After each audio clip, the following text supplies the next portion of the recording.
Eu fiz um vídeo falando sobre o panorama geral do Bahia e, pra ser sincero, não esperava uma receptividade tão boa. O vídeo simplesmente surpreendeu todas as minhas expectativas e consegui muitos inscritos bacanas, em especial os nordestinos. Vocês estão aqui, vocês são fera. Então isso me deixou animado pra poder falar sobre outras coisas e sobre o panorama de outras equipes que também querem dar a volta por cima nesse ano. E se eu tô falando de equipes do futebol brasileiro, não tem como não deixar marcado o último campeão mundial de clubes aqui no Brasil. Eu estou falando do Sport Clube Corinthians Paulista, que vem em busca de tentar mudar completamente o atual panorama do clube, que nas últimas temporadas, com exceção de poucas, esteve muito aquém da expectativa e que não tem um tamanho para brigar para não cair. Muito pelo contrário, com a torcida tão populosa e uma história literalmente fiel, o clube precisa almejar novas projeções e sair do vermelho tanto no futebol jogado quanto nas próprias contas públicas. Os rivais desacreditam, ou melhor dizendo, tentam desacreditar, mas o Corinthians sabe muito bem onde quer chegar e por isso, com a nova gestão de Augusto Melo, já conseguiu um patrocínio gigantesco. Isso pode ser o começo e o presságio de tudo, mas para que você entenda exatamente agora, passo a passo do que está acontecendo, deixa seu like, se inscreva no canal para que vídeos como esse sejam sempre produzidos da melhor maneira possível para você, pois para falar a verdade, dá muito trabalho de fazer. O Sport Clube Corinthians Paulista é um clube poliesportivo brasileiro da cidade de São Paulo, capital do estado. Foi fundado como uma equipe de futebol no dia 1º de setembro de 1910 por um grupo de operários do bairro Bom Retiro. Seu nome foi inspirado no Corinthians Football Club de Londres, que excursionava pelo Brasil. Embora tenha atuado em outras modalidades esportivas ao longo dos anos, seu reconhecimento e suas principais conquistas foram alcançadas no futebol. O clube é um dos mais bem-sucedidos do Brasil e das Américas nos últimos anos. É o terceiro maior campeão nacional, com 11 conquistas, ficando atrás somente do Palmeiras com 17 e Flamengo com 14. Conquistou 2 Mundiais de Clubes da FIFA, uma Copa Libertadores da América de forma invicta, uma Recopa Sul-Americana, 7 Campeonatos Brasileiros, 3 Copas do Brasil, uma Supercopa, 5 torneios Rio-São Paulo, um recordista ao lado de Palmeiras e Santos, 30 Campeonatos Paulistas, atual recordista, e uma Copa Bandeirantes, único vencedor. Suas cores tradicionais são branco e o preto. Desde 2014, manda as suas partidas de futebol na Neoquímica Arena, antes Itaquerão. Sua torcida é conhecida como Fiel e seus torcedores são estimados em aproximadamente 30 milhões, espalhados por todo o Brasil e pelo mundo, atrás nacionalmente somente do carioca Flamengo. A sua torcida é considerada também uma das mais apaixonadas de todo o mundo. Para que entendamos realmente o contexto referente a esse ano de 2024, precisamos necessariamente entender o que vem atrás. Tudo começa num período e no episódio que vai ser sempre marcado como o momento mais quase da recente história do clube, a Copa do Brasil de 2022, em que o Corinthians abriu 3-1 na decisão de pênaltis e que, por infelicidade de cobradores como Fagner e Matheus Vital, a equipe simplesmente perdeu a chance de ser campeã perante o Flamengo em pleno Maracanã. E mais ainda, acabou sendo efeito borboleta que mudou o rumo tanto do clube quanto do rival. Foi essa final que fez o Flamengo olhar para Vitor Pereira, então homem de confiança de Duílio Monteiro Alves. Só que no dia 13 de novembro, o próprio Duílio à época anunciou que o VP não renovaria o seu contrato para continuar como dirigente do clube na temporada 23. Pereira supostamente revelou que tinha problemas familiares que exigiam seu regresso a Portugal. Ele afirmou em uma postagem nas redes sociais que seus motivos para sair foram exclusivamente problemas de saúde relacionados à sua sogra. Porém, um mês depois, foi anunciado como um novo técnico do Flamengo para a temporada de 23, fazendo uma trajetória tão pífia a ponto de sair com 3 meses de cargo. Enquanto todos estavam na expectativa para a Copa do Mundo, no dia 20 de novembro daquele ano, o chefe de análise de desempenho, Fernando Lázaro, foi anunciado como novo dirigente do clube. Ele foi escalado para atuar como olheiro do adversário do Brasil na Copa do Mundo FIFA de 22 antes de assumir o cargo. No dia 20 de abril de 23, Lázaro foi afastado do cargo após uma série de resultados e atuações ruins. O Corinthians optou por rebaixá-lo para o quadro do clube como auxiliar técnico permanente e demitiu seus auxiliares Thiago Largue e Luciano Dias. Poucas horas após a destituição de Lázaro, o Corinthians anunciou Cuca como novo técnico até o fim da temporada. A assinatura foi recebida como imensa reação por parte dos torcedores do clube devido à condenação de Cuca em 1989 por um tribunal suíço por violação a uma menina de 13 anos em um quarto de hotel em Berna, Suíça, em 87. Ele renunciou ao cargo exatamente uma semana depois, após a heróica classificação da Copa do Brasil contra o Remo. No dia 28 de abril, o clube decidiu nomear o atual técnico sub-20 e jogador do clube Danilo como zelador da próxima partida contra o rival Palmeiras, em vez de Lázaro. No dia 1º de maio, Luxemburgo foi anunciado como novo técnico com contrato até o fim da temporada. Foi sua terceira passagem pelo clube, sendo que a última ocorreu há quase 22 anos e vitoriosa. Em 27 de setembro, Luxemburgo foi demitido após maus desempenhos recorrentes, sendo culminada em um empate em casa por 1-1 contra o Fortaleza nas semifinais da Copa Sul-Americana de 23, no dia anterior. É um fato que, com toda essa troca de comando, o clube não conseguiu solidez e, com jogadores que precisavam quanto antes seriam imersos numa barca que saísse o quanto antes do clube, o Corinthians não conseguiu o desempenho que queria. Muito pelo contrário, brigou até praticamente a penúltima rodada para escapar do rebaixamento. No dia seguinte à demissão de Lucha, Mano Menezes foi anunciado como novo novo técnico, com contrato até o fim da temporada 25. É também a sua terceira passagem pelo clube, depois de ter sido treinador em 2008 a 2010, saindo imediatamente para a seleção brasileira em 2014. Sua então última passagem. O clube também contou com saídas e aposentadorias. Jogadores importantes como Gil, Fábio Santos, Renato Augusto e Juliano foram alguns que saíram do clube do Parque São Jorge e precisavam o quanto antes reformular-se. Em últimas coletivas antes do ano passado acabar, Mano Menezes disse que o time vive um claro momento de fim de ciclos, que a partir de agora cabia a ele e a diretoria definir uma montagem de time que conseguisse preencher as diversas lacunas existentes no elenco corintiano. Nas palavras dele, era preciso estar totalmente atento ao mercado e entrar completamente diferente em janeiro. O clube foi apenas o 13º colocado na tabela do Brasileirão, chegando a flertar com a zona de rebaixamento, após uma campanha totalmente irregular. O time também ficou pelo caminho, tanto no Campeonato Paulista, quanto na Copa Libertadores, na Sul-Americana e na Copa do Brasil, perdendo de forma traumática a semifinal para o São Paulo. E um jogador que eu acabei não mencionando nas saídas anteriores, certamente foi Roger Guedes, o artilheiro do clube em 2023, que fez sua última partida pelo clube no final de setembro, antes de se transferir para o Al Rayyan do Catar. Para se ter uma noção como Roger Guedes destoou completamente dos demais, foi que mesmo saindo no mês 9, foi de longe e com folga o artilheiro do clube com um total de 21 gols em 41 partidas disputadas pelo Timão em 23. Em segundo lugar ficou Yuri Alberto, com 15 gols marcados em 63 partidas disputadas, além da alcunha de perder gols simplesmente bizarros na cara. Por outro lado, o paraguaio Ángel Romero, com 8 gols em 42 partidas disputadas na temporada, sendo muitas delas como reserva e sendo pré-determinante com Mano Menezes para salvar o clube da amarga zona e do segundo rebaixamento, que não seria de maneira alguma aceito pela torcida. Principal ídolo da torcida em atividade, o goleiro Cássio foi quem mais disputou partidas pelo Corinthians em 23. Dos 73 jogos do Timão na temporada, o goleiro esteve em campo em 66 oportunidades, todas elas como titular. Foi um dos pilares que novamente querem reabilitar o clube, decidindo ficar, mesmo após receber propostas de times do Oriente Médio. O goleiro, em termos de fidelidade, representa muito para o clube, já que está no Corinthians desde 2012 e para muitos até briga pelo posto ou até é o maior ídolo da história do clube. Nessa temporada então, o recorde máximo de partidas sem perder durante a temporada foi de 11 jogos entre os meses de julho e agosto, durante o período de Vanderlei Luxemburgo como treinador em 23, que convenhamos foram partidas maquiadas porque o Corinthians deixou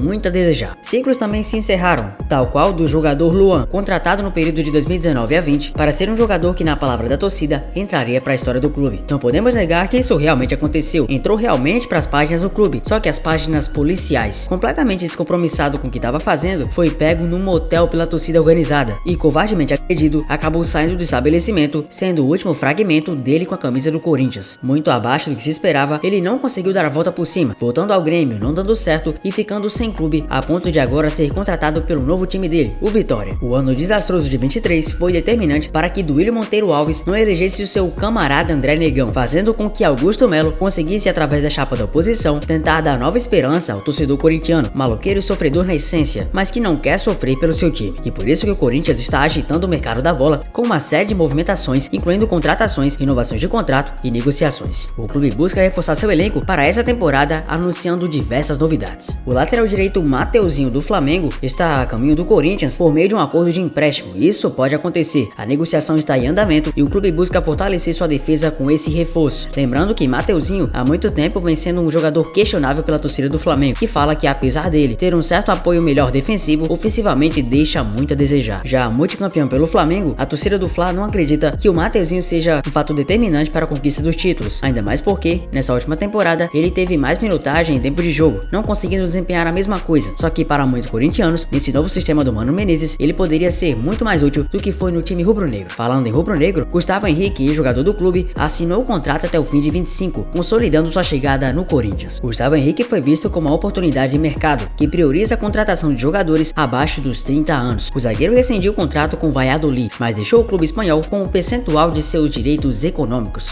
Na negociação, o Corinthians ficou com a maior parte, 70% dos direitos econômicos, já que os outros 30% permanecem com o Valladolid. Em um acordo paralelo, o clube espanhol aceitou ceder uma parte do que tem a receber em uma venda de Gustavo Henrique ao Fenerbahçe, ex-clube do zagueiro. Formado no Santos, Gustavo Henrique passou pelo Flamengo antes de ser negociado com o Fenerbahçe. Na atual temporada europeia, foram 13 jogos e um gol marcado pelo Valladolid. A última vez que entrou em campo foi em 5 de dezembro. O jogador Maicon teve seu empréstimo renovado até o final de 2024, com o Corinthians desembolsando 500 mil euros, cerca de 2,6 milhões de reais, para o Shakhtar Donetsk. O Paulinho, por sua vez, renovou seu contrato até 30 de junho de 2024. Félix Torres também é o novo zagueiro do Corinthians, assinando o contrato até o final de 2027. Revelado pelo Alianza Pailón do Equador, ele teve como maior clube no país o Barcelona de Guayaquil. Na temporada 23-24, Torres esteve esteve presente em 19 jogos e anotou 5 gols pelo Santos Laguna. Pela seleção equatoriana, o zagueiro possui 30 convocações e 5 gols marcados. Ele foi titular nos 3 jogos do Equador na Copa do Mundo. Antes, nas eliminatórias, fez um gol no empate por 1-1 contra o Brasil. O lateral esquerdo Hugo também reforçou o elenco alvinegro, assinando o contrato até o final de 2026. Gustavo Mosquito renovou seu contrato até 30 de junho de 26, assegurando sua presença no ataque do Corinthians. O clube formalizou uma proposta para João Paulo Sampaio, coordenador da base do Palmeiras, visando tê-lo como executivo de futebol, mas a negociação foi recusada. O atacante Abubakar foi oferecido ao Corinthians, mas as negociações ficaram marcadas por pessimismo. Nas palavras de Augusto Melo, ele nos foi oferecido, até que entramos em um acordo, só que depois chega e vem com uma outra situação, explicou o dirigente durante entrevista à CNN. Com a suposta negativa do camaronês, que atualmente atua pelo Besiktas, após jogar no Al-Nassr de Cristiano Ronaldo no Porto e ser jogador muito útil para o futebol europeu, a diretoria do Corinthians segue em busca de um nome de impacto no mercado. A ideia é trazer um atacante que coloque o timão em evidência mais uma vez. O primeiro alvo havia sido Gabriel Barbosa, o Gabigol do Flamengo, mas a negociação não evoluiu. Depois veio Abubakar e até o momento não se tem conhecimento de um terceiro nome, ainda que alguns já tenham sido especulados e outros oferecidos, como o Diego Costa, que acabou prontamente recusado pela diretoria. Fora o centro do ataque alvinegro, Augusto Melo quer outro jogador que possa atuar pelos corredores e um meia de chegada. O nome que mais agrada para a primeira posição é Luiz Henrique, que atua no Betis da Espanha. Porém, o presidente fez questão de ponderar que não quer entrar em um leilão pelo jogador, haja vista que Fluminense e Flamengo estão interessados. O lateral direito Gi Fernandes e Santos é mais um reforço para o setor defensivo, fortalecendo a equipe feminina. O volante Raniel, lateral esquerdo Diego Palacios e o meia Rodrigo Garro também foram oficializados como reforços do clube. O meio-campista Raniel, então do Cuiabá, assinou contrato de 5 anos com o timão até o fim de 28. O negócio foi fechado em 2,5 milhões de euros, 13,3 milhões de reais, por 60% dos direitos econômicos, com os 40% restantes ficando com o Cuiabá. Caso o atleta atue em 60% dos jogos da temporada, o timão será obrigado a pagar mais 500 mil euros, 2,6 milhões de reais, para ficar com mais 10% dos direitos do jogador. Falando do lateral esquerdo equatoriano Diego Palacios, foi mais um grande reforço,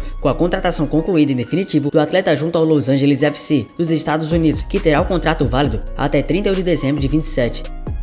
Não houve custo para a aquisição de 100% dos direitos econômicos do jogador. Sua multa rescisória é de 300 milhões de reais para o mercado nacional e 100 milhões de euros para o mercado internacional. Natural de Guayaquil, iniciou sua carreira no Alcas do Equador. Em 2018 deu início à sua jornada internacional ao se transferir para o Willem II da Holanda. Um ano depois, foi em definitivo para os Los Angeles FC, onde conquistou 3 títulos, incluindo a MLS Cup na temporada 2021-22, participando na temporada passada de 45 jogos, ajudando sua equipe com 4 assistências e se destacando na parte defensiva com 329 recuperações de bola, 118 desarmes, 78 interceptações e uma taxa de 54% de duelos ganhos, segundo o SofaScore. E o Corinthians ainda vai buscar 2 reforços para o meio campo e o ataque. A avaliação da diretoria é que o meia Rodrigo Garro será um ótimo coadjuvante na temporada, podendo ser até mesmo a estrela da equipe, mas que o argentino precisa de companheiros do mesmo nível que ele. O Garro vem realizando bons treinamentos no Corinthians nas atividades do início de temporada, e uma possível dupla com Matias Roja ou Matheus Araújo vem sendo testada por Mano Menezes. A comissão técnica entende